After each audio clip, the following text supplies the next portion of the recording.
Okay, what's up sa inyo mga kadagid? So, 50 pieces na gagamba to o ano yata? Parang nasa 45 pieces. So, magpapakain tayo ng gagamba, syempre. So, with advice at konting tips sa mga laban. So, yung iba kasing upload ko, so natabunan na. So, para yung mga bagong followers natin o subscriber natin mula YouTube hanggang dito sa Facebook page. So, kahit pa paano, makapagbigay ako ng advice, tsaka marami nagre-request. So, tara, simulan na natin yung pagpapakain. Tutok natin yung camera sa gagamba at saka sa hipon. So, konting advice regarding sa paano magpakain at konting tips para sa paglalaban at paglalagay ng load. Yun, tara, samahan nyo ako.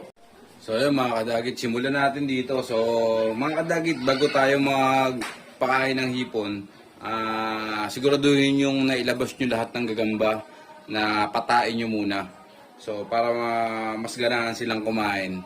So, kasi pagka maghapon nasa lagayan yung gagamba, minsan, kala nyo gutom, kala nyo kalag, hindi nyo alam, naiipot na siya, gusto nang dumumi. So, ito, himay-himay nyo lang yung hipon, tapos tusukin nyo lang nitong syringe o kahit na anong panusok. So, ganito lang kasimple, oh. Uuna ko itong papakainin dahil may umitlog na gagamba. Itong tala, tala to, hindi lang siguro kita dyan sa ano. Ayan. So, tala, siguradong gutom na to dahil umitlog. So, yan, kinain niya na agad. So, tignan ko, makakapaglagay tayo ng ilaw. Wait lang. So, yun, nilagyan ko ng plus. So, hindi ko alam kung mas maganda ba yung may plus, pero kayo nang bahala. Comment na lang kayo mga kadagit. So, isa pa mga kadagit, sa pagpapakain, siyempre, kung pang-ulutan yung gagamba nyo, so tatansyahin nyo rin yung dami ng pakain nyo. Tulad nito, may mga pantimbangan dito at pang-ulutan. Pero hindi ko naman ilalaban to sa derby dahil pet ko lang sila ngayon. So, next week pa ako maglalaban. So, baka Monday na ako kumuha. Ayan. So, itong bulik na pula, subukan natin. Yan. Ayan, kinain niya naman agad. Okay naman. Tip nga pala sa mga naglalagay naman ng load. So, pag naglalagay kayo ng load kadagit, ito, tulad nito. Tulad nito, sana ito. Tulad nitong Bayabas G-Load ko na paborito ng ating mga followers. At salamat din pala sa lahat ng mga solid followers at solid suki natin. So, lagi nyo siyang imimix. Yan, lagi nyo imimix siya bago nyo gamitin. Yan, lagi nyo imimix siya.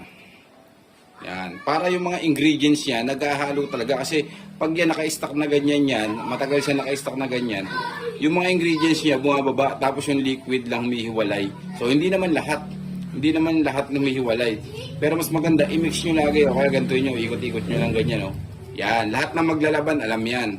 So, mi-mix nyo, hindi basta, kaya ito, lalagyan ko ng plastic. Tanggalin nyo lang yung plastic na yan pag gagamitin nyo. Ayan. Ayan. O yan. Tapos sa kanyo na to. No? Kaya lang natin nilalagyan ng plastic. Siyempre, pag di naman natin ginagamit, para hindi nakakasingaw. Pangalawa, kahit mapindot mo ito ng biglaan, mapindot mo to, hindi siya lalabas. Ayan, no? Kasi meron siyang plastic. Depende kung butas. Ayan, tulad niya, medyo nabutas na kaya medyo lumabas ng konti. Pero okay lang naman yan mga kadagit. Pwede mo naman sipsipin yan. Ayan, di ba? So, yun lang mga kadagit. Yun lang pag nagagamit kayo ng load. Pangalawa, siguraduhin nyo laging nakakain yung inyong mga alagang gagamba pag naglalagay kayo ng load para iwas OD. Ayan.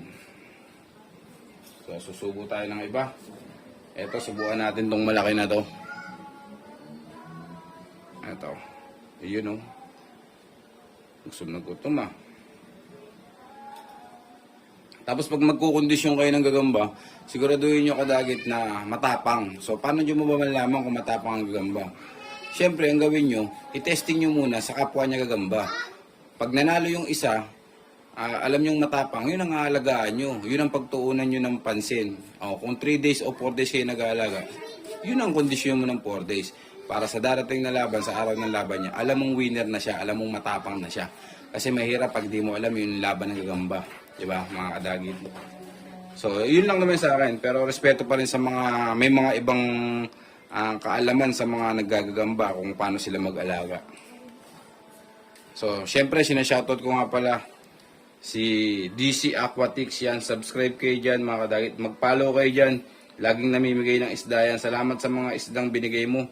Tapos yung abangan natin yung Japan spider niya, ng itlog na kasi, so mapipisa yun. So ituturo niya kung paano mag-handle o mag-alaga ng mga baby Japan. So ano yun, mula day 1 hanggang lumaki sila hanggang sa maire-release niya. At saka alam ko, ipamimigay niya daw lahat yun pag nabuhay lahat yon, tapos pakakawalan niya daw yung iba dito sa atin sa Pilipinas kung saan maganda.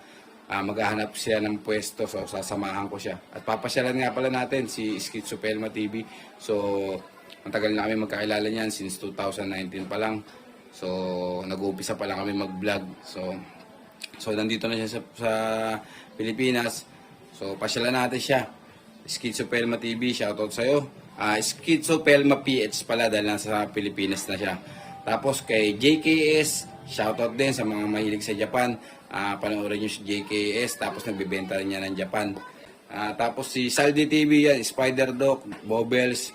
Shoutout nga pala kay Justin, Noy de la Cruz. At syempre, huwag nyo kalimutan, mag-PM dito sa legit agent natin mga kadagit. Ayan si Ma'am Ina. Ayan, legit agent ng online sabong yon.